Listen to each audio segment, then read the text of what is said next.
We wish you a shitty Christmas. We wish you a shitty Christmas. We wish you a shitty Christmas in an awful new year. Bad tidings to you, you greedy son of a bitch. Bad tidings on Christmas in an awful new year. We wish you a shitty Christmas. We wish you a shitty Christmas. We wish you a shitty Christmas in an awful new year.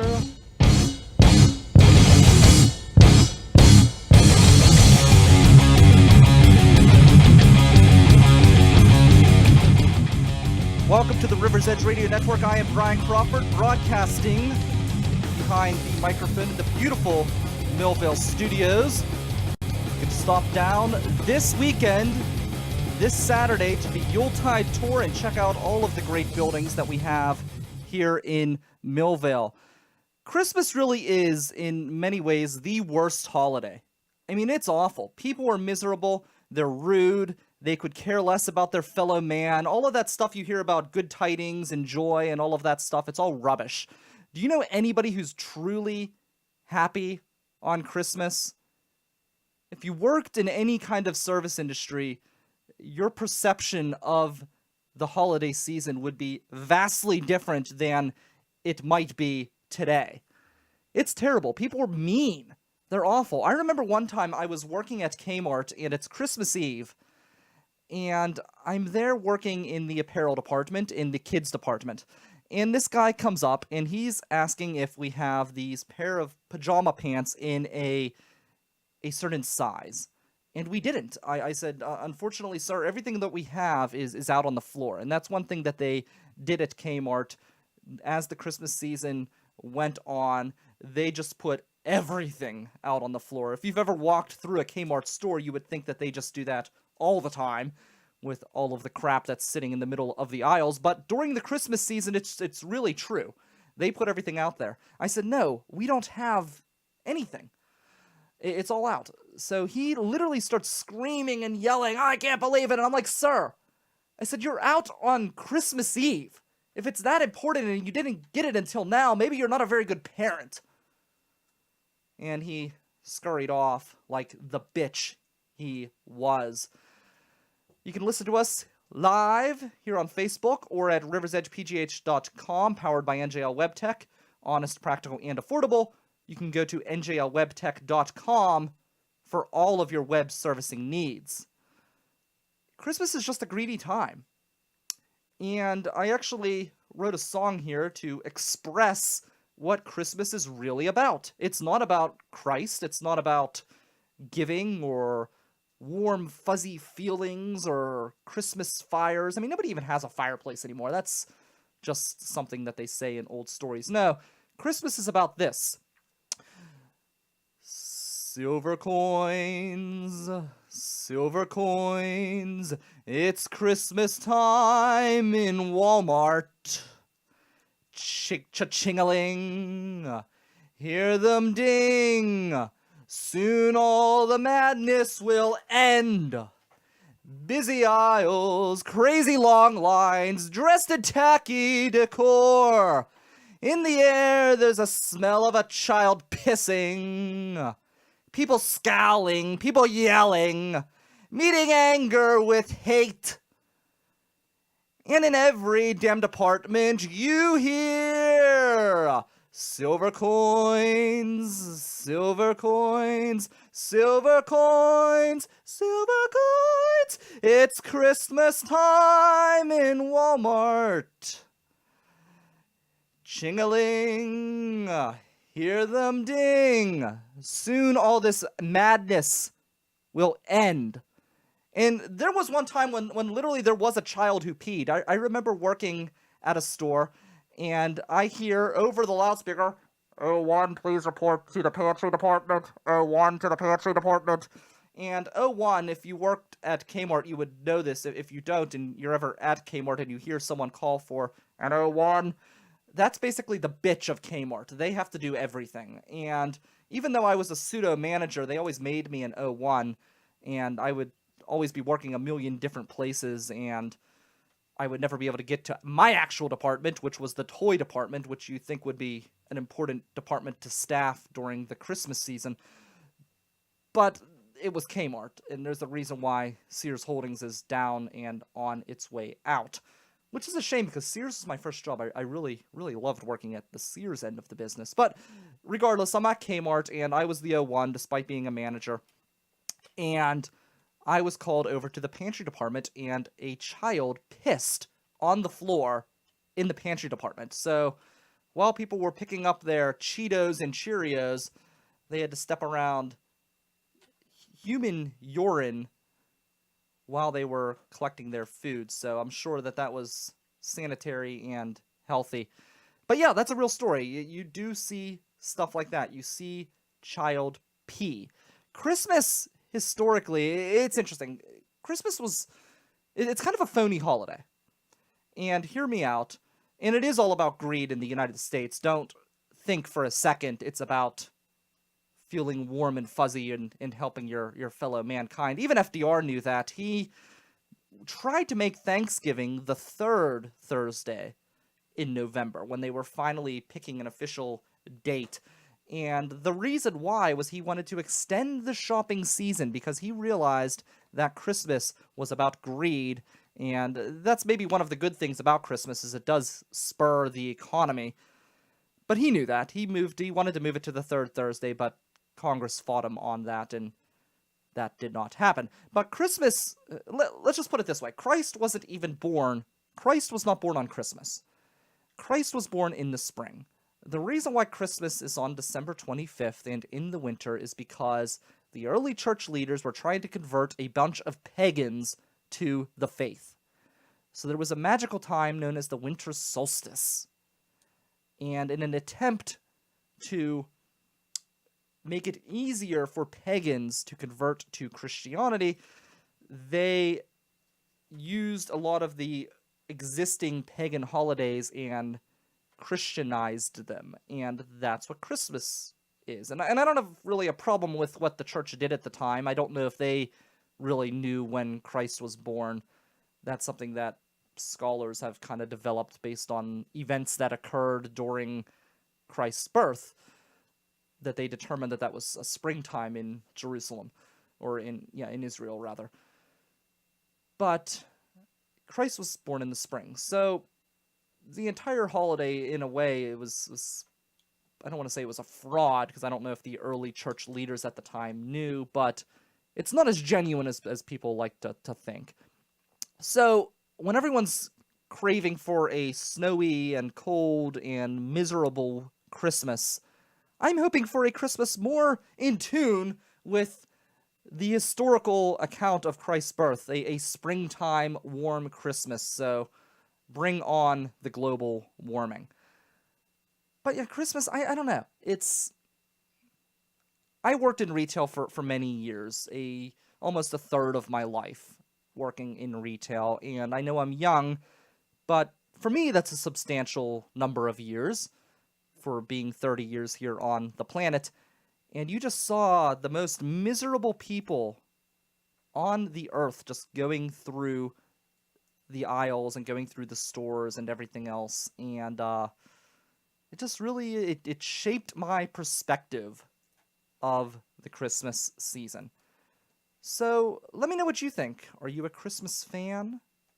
You can tweet me at RiverTalkPGH. You can call in at 412-407-2PGH, or you can leave us a message right here on the Facebook chat timeline, here on the Facebook Live. All sorts of options to communicate with the show.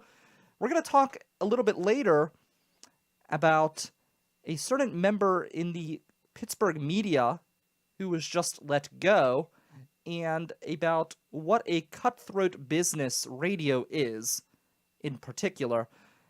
And I want to know if you've ever been fired from a job or asked to resign, and what your experiences were. Was it a crazy experience? Was it something unexpected? Or are you worried now about losing your job? Do you live in one of those cutthroat industries? And really, if you are in a cutthroat business, that is your life, because at any time it could be it could go away, just like the holiday cheer has gone away from many people's hearts. Also, in a little bit, I'm going to give you my top 5 things that suck about Christmas. Top 5 things that suck about Christmas. That'll be coming up soon. But right now, we're going to cut to a break, and then I'm going to tell you some things to look forward to this week, starting with tonight. And I'm going to give you what I think is awesome this week, since Amanda Narcisi, who usually calls in, she's from Bold, Pittsburgh, with her top things to do this week. From her perspective, she is off because she's working today. She's working serving the miserable people coming into a retail store, I believe, down in the South Hills. But up next, what to do this week here on Pittsburgh's Voice for Local Music, the River's Edge Radio Network. Ugh, the holidays. I'm so sick of downtown and all of the traffic and the hustle and bustle. Can't find a parking space. It's awful. Well, did you hear about the Millville Small Town Holiday Celebration? Oh, I did. You mean the 2nd annual Yuletide tour? Yes, skip the mall, shop small. I'd love to shop and explore the 25 stops on this year's tour. Wow, I love Millville businesses. This is awesome. 25 shops, that's great. But what am I going to do with the kids? The kids are going to get bored of shopping all day. I hear they're having a Christmas carnival at the Millville Community Center from 1 to 3 with Santa. And Santa is coming to town at 6 o'clock to light the tree. So what do I do in between with the kids? Well, there will be horse-drawn sleigh rides for the family from 1:30 to 3 with live music and entertainment throughout the day. Oh, that's great. The kids will be worn out. We'll drop the kids off with the sitter and come relax and enjoy Millville's pub scene. We'll have drink specials and live music. So come on out Saturday, December 3rd, 10 to 10, and explore all of the great businesses Millville has to offer. You can follow us on Facebook and Twitter for more information at BAM15209. Shop local. So how was that promo after my initial Christmas rant? I just realized I forgot to turn the lights on. Would you be able to hit those, actually? They're just a switch on the top. Yeah, there we go. There's one other one over there. Yeah, how's that promo? But honestly, there are some good things about Christmas. Okay. And one of the good things is the Yuletide Tour coming up here in Millville. And that's going to be a good time. You have a chance to check out all of the local small businesses, the businesses that could really use your support and your helping hand. And there's going to be lots of good stuff there. You just heard all of that information just now. And we were happy to be here and promoting that. Millville really does have some cool places. That's one thing I like about Millville, and there was just a tattoo shop that moved in on Grant Avenue. And I went down and I talked to them, and we were having a discussion about the unique businesses that exist here in Millville.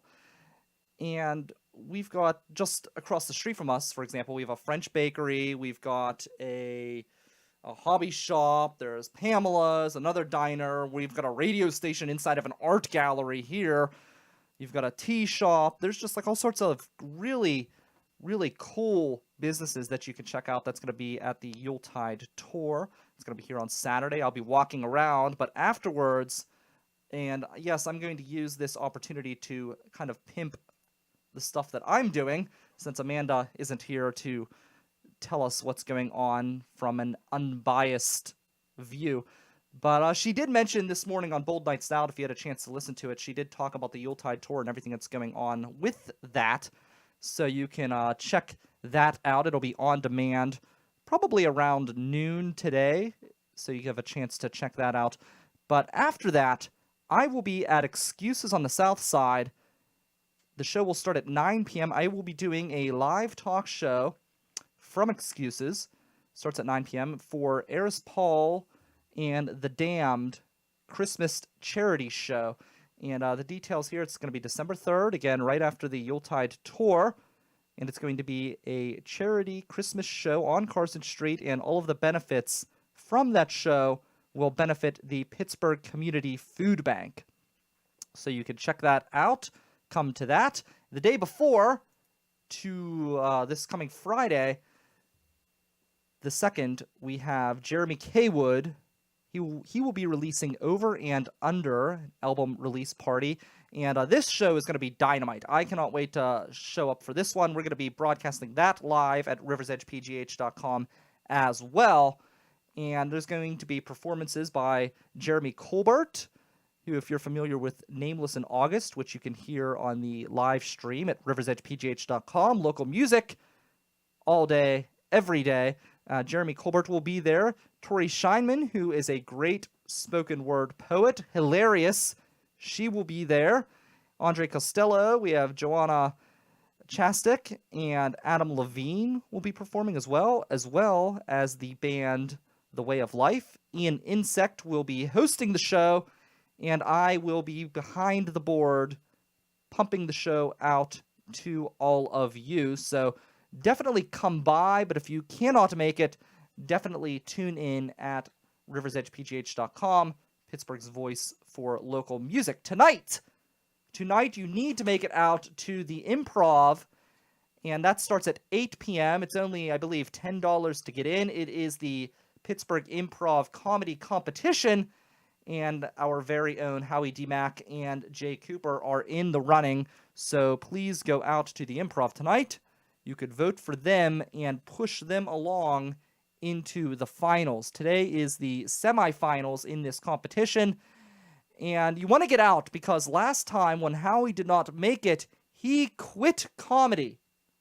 He was done, and thank goodness he came back because he's a hilarious guy, and we love having him here every first and third Saturday at riversedgepgh.com.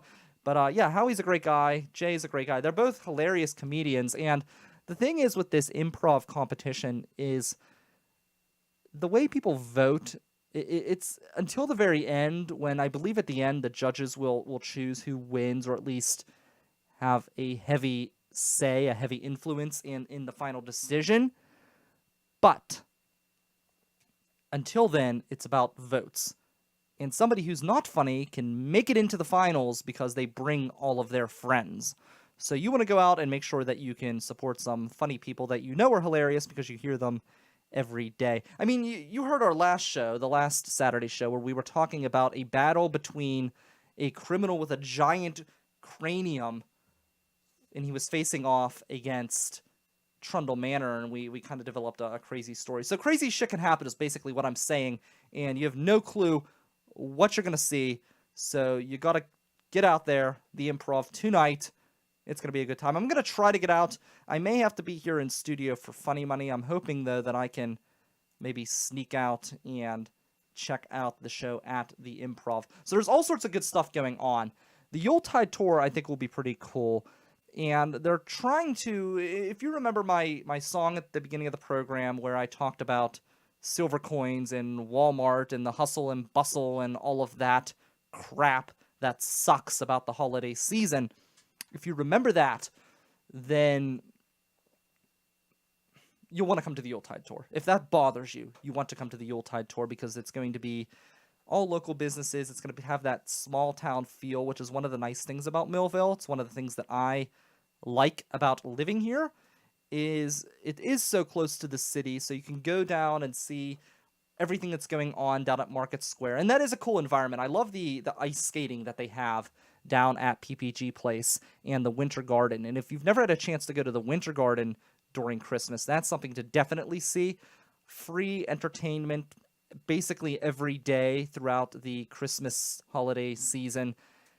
And there's a Crazy Mocha right in there, and the ice skating is right there, and there's live performances outside as well at Market Square. But inside the Winter Garden, they actually have life-size statues of Santa Clauses around the world. And if you're somebody who's interested in culture, there's a lot of interesting reading, because it's not all a big fatso in a red suit. There's women Santa Clauses, and there's Santa Clauses of different ethnicities and everything else, and it's really kind of cool to see how other cultures celebrate the Christmas season.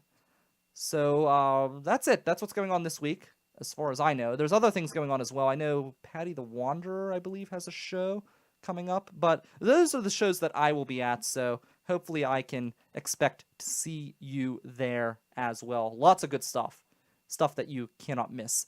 Up next, we've got my top 5 things that suck about the Christmas holiday season. That's right around the bend, and then we're going to talk about getting fired on the River's Edge.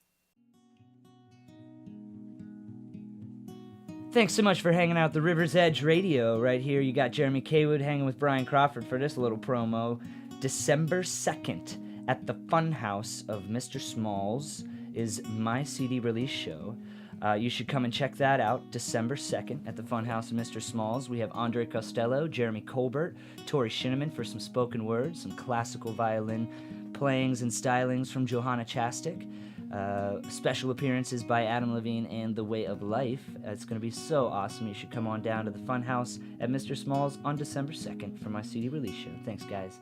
Keep listening to River's Edge Radio. I am a dog, and I must obey to be fed and throw the ball, and I will chase it till the end. I keep running and panting.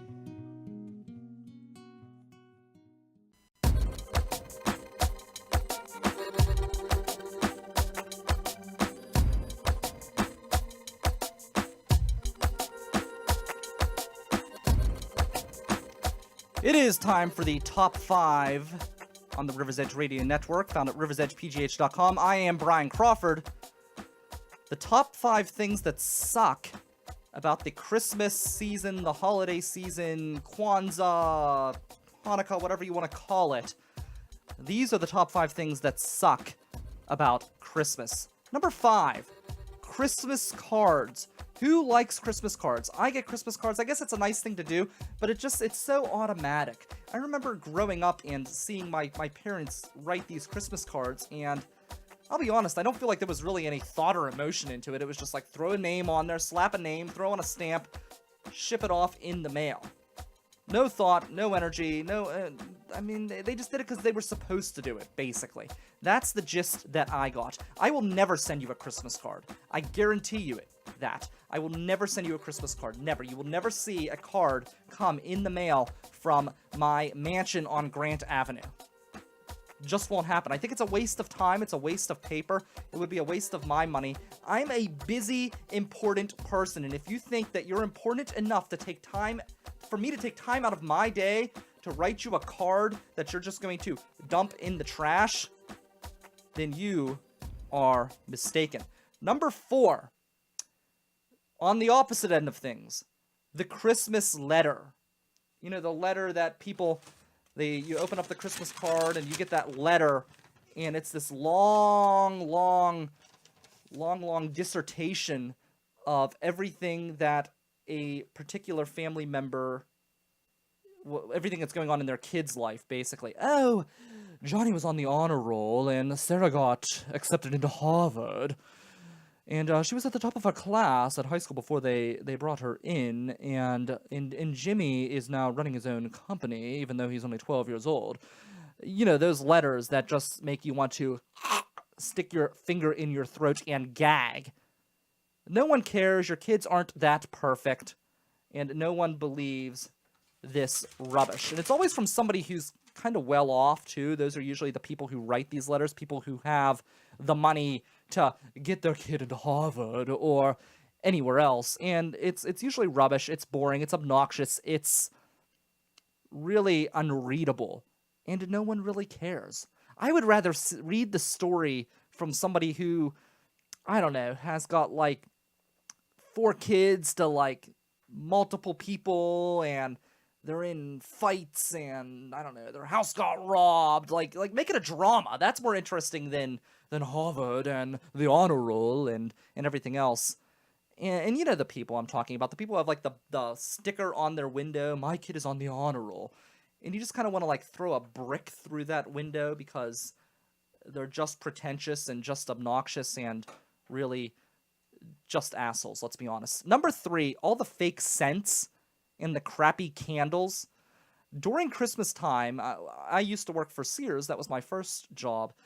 And I worked at the Sears at Westmoreland Mall, and sometimes on lunch break, I would just kind of walk around. I was kind of not a very good mall walker. Not wall walker. That would be pretty cool if I could walk up walls. But no, a mall walker. You know the people, they come in early in the morning and they walk around in their, it's kind of really pathetic in a way. But no, I'm not a mall walker, but on lunch break I would go and take a quick walk, so I guess I was a pseudo mall walker. But when you would walk around, there was one wing of the mall, and in that wing they had Macy's, they had Bath and Body Works, and they had Yankee Candle. And with my allergies, it was just like a barrier. I literally physically could not walk into that wing of the mall. It was like a repellent. I would run, and I would run up against a wall of just terrible, terrible smells. And it would make me physically sick. So that's number 3. Number 2, the weather. As I said earlier in the show, I hate the cold. As you know, I think it's a terrible, terrible climate. I'm all about warm, warm weather. Christ was born in the spring, right? So, why don't we enjoy warm weather on Christmas? Screw the snowy winters, screw the snowflakes. I want a warm, warm, sunny, spring-like Christmas. There's a song by Jimmy Buffett called Christmas Island, and he talks about Santa Claus delivering your presents in a canoe. That's my kind of Christmas. That is the kind of Christmas that I can get behind. So let's warm things up this holiday season. That's all I'm saying. Number 1, the shopping. The shopping is awful. It's just in the way that people do it, like Black Friday. There's actually several websites out there where they keep a tally of the people who were killed or seriously injured during Black Friday shopping, and now Dark Thanksgiving, I guess. I don't know. It's very tragic what happened to Thanksgiving, but we'll get into that maybe next year. But yeah, it's the shopping's awful, and I don't know. I understand it stimulates the economy, but just the attitude that people have, and the anger, and the fighting, and the fact that somebody would be willing to trample over an old homeless man to get a trinket at Walmart or Kmart or Target or wherever, just really, I think, says a lot about our culture. And people talk about all of the good that goes on at Christmas, and that's true. A lot of people donate to the Salvation Army, which is a great organization. That's one of the organizations that I would suggest that you donate to, because they do have a large ratio of the money that they receive that goes straight to helping people. Their CEO is one of the least paid out of those major non-profit giving organizations. So that's an organization I would definitely suggest donating to, and it's great that they are able to get a lot of money. But where do these people go after Christmas? Why is Christmas the only time that people are willing to open up their wallet and give to somebody who's in need? I don't know. I don't like it. All I'm saying is we've lost what Christmas is supposed to mean. I don't know if we really ever had it. As I said, FDR was trying to use Thanksgiving to pimp the Christmas shopping season himself, so it's not like this is a new phenomenon, and everyone acts like it's worse, so much worse now, and in many ways I guess it is, because the stores are open on Thanksgiving and people don't really respect the family time, which really to me is what's important, is the family time that's really missed out on. I know places like where I work, I have to work on Christmas night. I had to work Christmas last year. I had to leave my family party early and head into work to do some meaningless job. And that's the society that we live in. People just don't care about family time. They care about shopping, they care about greed, and they care about money. And mark my words, give us another 15 years and the retail stores will be open on Christmas as well. That's my top 5. Up next, we are going to talk about losing your job. Have you ever lost a job? What was that story like? Was it crazy? please tell me, 412-407-2PGH at RiverTalkPGH on Twitter or on the Facebook Live. I'm Brian Crawford. See you in a few minutes. Come on, go! It's green! Come on! Go! God damn it, Brian. You need to calm down Yeah, with the road I'm sick rage. of these people, these assholes. The road rage, man. You gotta calm down on the road rage. Well, I want to get to where we're going. We have a lot of great stuff coming up. We're going to Falling Water, Bicycle heaven. the Mattress Factory, Tuck Knob. Trundle Manor. All right, which way do I go? Which way do I go? Come on, right, come on. Right. Too late now. Right, come on. Well, too late now. I gotta keep going. I'm not gonna sit here like some asshole. Oh, come on, man. All right, you're listening to the Culture Cruise. You can find us at riversedgepgh.com. Your local Pittsburgh area museum podcast. Yes, riversedgepgh.com, and come take a ride with us. All right, I got a Facebook, or actually I have a text message that came in at 412-407-2PGH. It says here that I have to say, I'm surprised with what you said about Jesus' birthday. I do and will always believe in Christmas Day. And kids are kids. Accidents will happen, even in church. But the person does agree with me on the retail greed. And I agree about accidents happen. I wasn't so much angry that the kid peed. I just think it was really kind of funny that people were there shopping for bread with human pee on the floor. And I just thought that was pretty excellent, to be honest. I give the kid props. I mean, it takes balls to pee on, well, she was a female, so I guess it takes a vagina to pee on the floor. But anyways, have you ever been fired from a job? And what was your experience in being fired? Amanda says that she was fired and cut back from 2 jobs within 6 months. She was devastated, but recharged by doing her own thing. Some days I was so depressed, I didn't leave my bed. I lost my apartment and ate from a food pantry. It was horrible. And she says, now I hold 3 jobs and have a constant paranoia, even though the jobs are not cutthroat at all. 20 plus years in the working world, that was the first time. And she was walked off jobs, but never handed a final paycheck or a handshake. That's terrible. Yeah, that's awful. I know my dad was laid off once, and it was a union situation, and he was able to qualify for unemployment while he was waiting to get brought back or find a new job, and things did work out. But I remember he was stir crazy. He was going nuts because he had worked his entire life, and it's very difficult to try to get accustomed to not working when you've worked since you were a child. So yeah, that's I'm sure it made you a stronger person. I had a similar experience about getting fired, but it was a non-paying gig. I actually fired a volunteer once, but that was because they just weren't doing anything. And they weren't committed to a project that I was working on. And I asked him, I said, hey, are you going to do anything? And he kind of talked around the issue. So I said, well, you know what, I'm going to have to move in a different direction. But Shelley Duffy, who was a longtime radio personality with CBS here in Pittsburgh, she was just let go. And it was kind of shocking. I didn't realize how long she had worked with CBS, but she had worked across different networks, including most recently KDKA, but also she had been on Star 100.7. But she had been working with CBS Radio since 1986. I was born in 1986. And she just came into work one day, and she was told that she was done. That was it. And I'm not here to bash KDKA. I mean, I don't know what the circumstances were.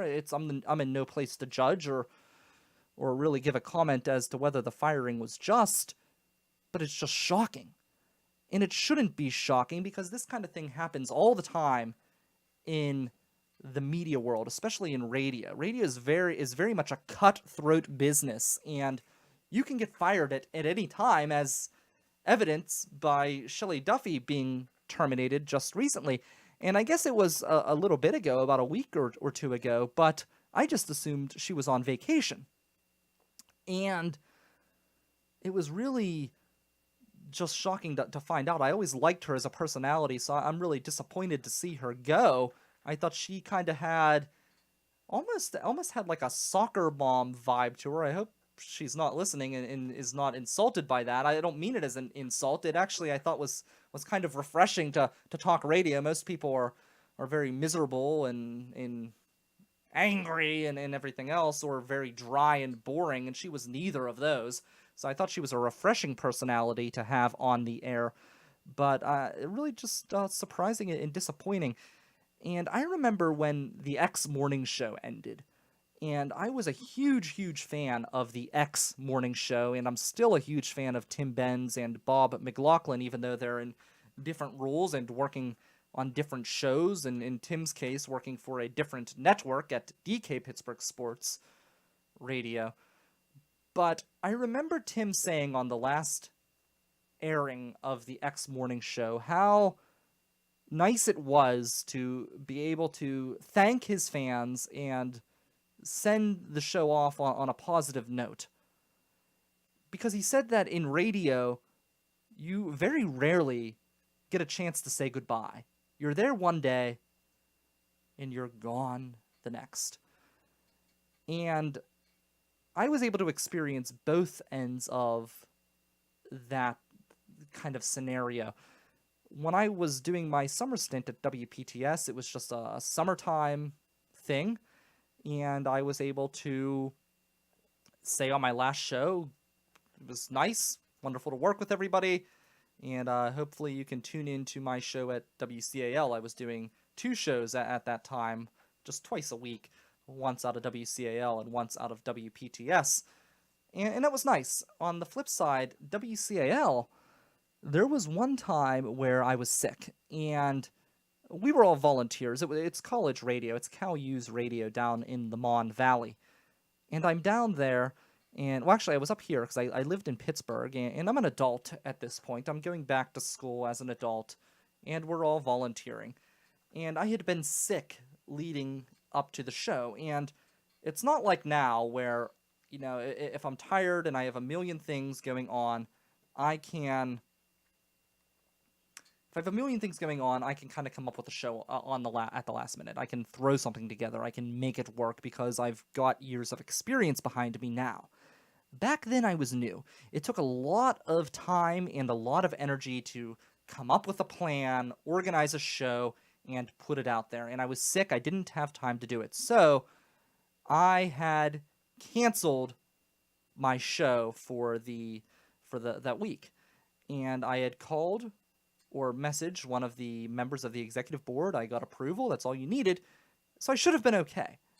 But I wasn't one of the favored DJs. And the girl who was running the station at the time, I won't give her the honor of giving her name out, but she didn't like me, and she didn't like other people, and she was kind of the person, if she didn't like you, you weren't getting any favors from her. She was going to throw the book at you or really come down on you.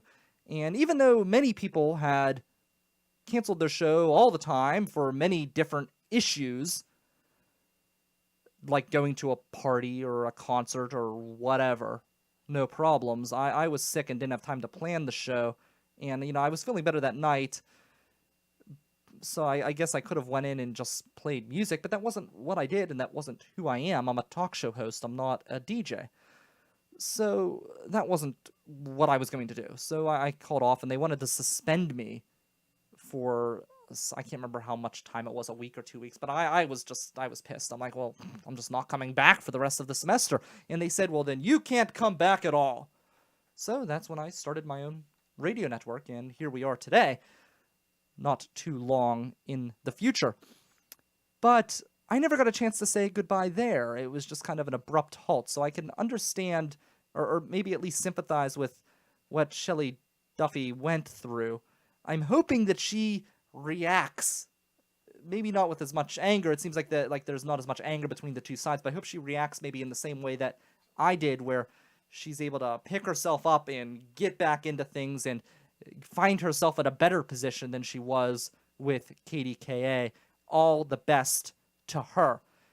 And, just for the record, the station manager at the time, and again, we were all volunteers. The station manager at the time is flipping burgers, and I'm running the most exciting radio network on the Pittsburgh net waves.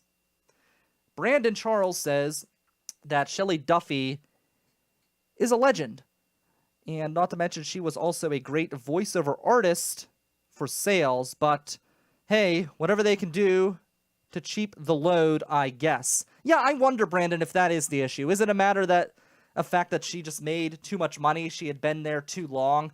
She was working there for 30 years, so that's very possible. There are people who believe that Wendy Bell was fired because of the same reason.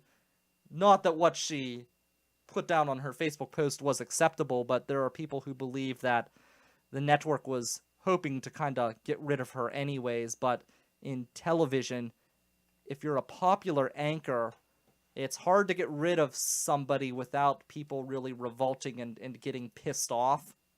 So there are some who believe that that was just kind of the perfect opportunity for WTAE to offload one of their own. So I don't know.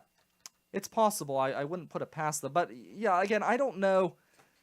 I don't feel comfortable putting KDKA down because I don't know the situation. I don't know what was discussed similar to the Wendy Bell situation. I don't know what was expected of Wendy Bell. I'm a little suspicious because we live in a day where these news outlets want people to be on social media, and hell, look at Fox News where they give you a news story and then they turn their head in a certain direction and start giving you a 30-second commentary on the news story that they just dished out for you. So a lot of times these places want you to give opinions, and if that's the case, then maybe Wendy Bell was fired unjustly. Again, I'm not saying that I agree with what she wrote. I think it was a little inappropriate. But regardless, if they wanted her to be opinionated, I have a problem with companies that want people to be opinionated and then chastise them or fire them because they give their opinion. So, I don't know. But we're going to roll into the weird news and wrap things up.